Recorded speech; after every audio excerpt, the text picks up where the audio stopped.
আজকে হাজির হয়ে গেলাম বরিশালের একটি বিখ্যাত রেসিপি নিয়ে। বিস্কি বিস্কি কীভাবে তৈরি করতে হয় সেটা আমিও আগে জানতাম না, বাট এটা ইউটিউব থেকে দেখেই আমার খেতে মন চাইলো, তাই আজকে রেসিপিটি তৈরি করে ফেললাম। খেতে মন্দ ছিল না, ভালোই লেগেছিল, সবাই অনেক পছন্দ করেছে। আর বিস্কি রান্না করার জন্য কি কি লাগবে তা এখন আমি বলে দিচ্ছি। বিস্কি রান্না করতে বেশি সময় লাগে না, তবে সিদ্ধ চাল লাগবে। এটা সিদ্ধ লাল চাল নিয়ে নিয়েছি, মোটা চাল যেটা।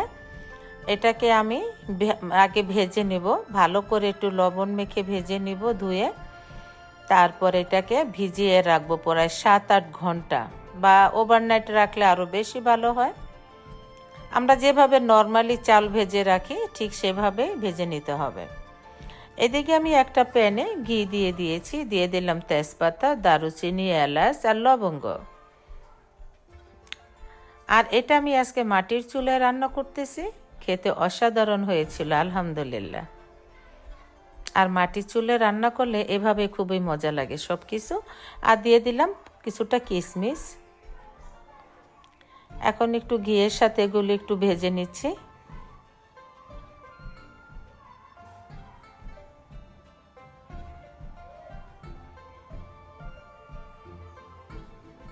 এখন দিয়ে দিলাম ব্রাউন সুগার, আর আমি দিয়ে দিব কিছুটা গুড়। আগে ব্রাউন সুগারটা একটু আমি মেল্ট করে নিচ্ছি।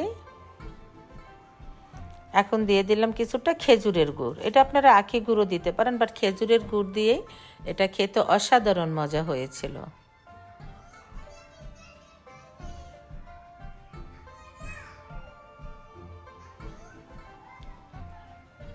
এখন আমি আলতো করে নেড়ে চেড়ে গুড়টা গলিয়ে নিচ্ছি, চিনি আর গুড়।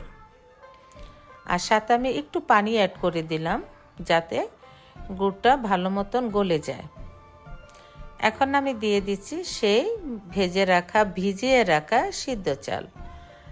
দেখুন একেবারে ফুলে টইটুম্বুর হয়ে গেছে।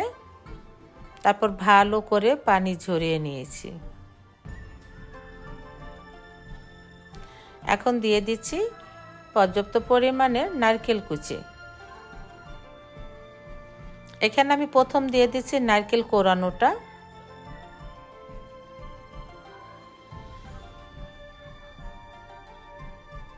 তারপরে কিছুটা দিচ্ছি নারকেলের ফ্লেক্স, যেটা আমি আমেরিকা থেকে নিয়ে আসছিলাম, কারণ এটা 2-3 পদের এই নারকেলটা কেটে দিতে হয়। আর কিছুটা দিয়েছি নারকেলের কিউব। একেবারে সমান সমান হয়ে গেছে চাউলের সাথে নারকেলের সাথে। এখন এভাবে নেড়ে চেড়ে এটাকে কুক করে নিতে হবে। একেবারে দেখুন কোনো পানি নেই, খুব সুন্দর মতন শুকিয়ে গেছে। এখন দিয়ে দিলাম কিছুটা গুঁড়ো দুধ।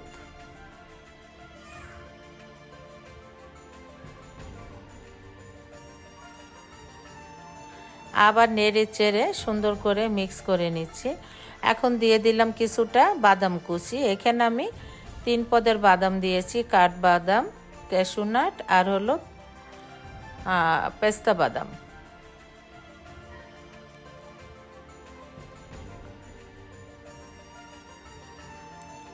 একেবারে যখন এরকম ঝরঝরে হয়ে যাবে তখনই বুঝবেন যে এটা কুক হয়ে গেছে। আর মিষ্টিটা অবশ্যই চেক করে নেবেন, মিষ্টিটা যার যেরকম ভালো লাগে। এখন আমি আবার সুন্দর করে পরিবেশন করে নিয়েছি। উপরে আবার নারকেল কুচি, তারপরে ফ্লেক্স সব কিছু দিয়ে দিয়েছি কিছু আবার আস্ত বাদাম। আর কেমন হলো বরিশালের বিখ্যাত বিস্কি রেসিপি? এটা তো সবাই পছন্দ করে, আর আপনারাও একবার তৈরি করে খেয়ে দেখবেন যারা কখনো খাননি। আলহামদুলিল্লাহ ভালোই লেগেছিল। আর এই রেসিপিটা যদি ভালো লাগে তাহলে অবশ্যই কমেন্ট করে জানাতে ভুলবেন না। আজকে এই পর্যন্তই, আবার হাজির হয়ে যাব নতুন কোনো রেসিপি বা ব্লগ নিয়ে ইনশাআল্লাহ। সবাই ভালো থাকবেন, সুস্থ থাকবেন। আল্লাহ হাফেজ।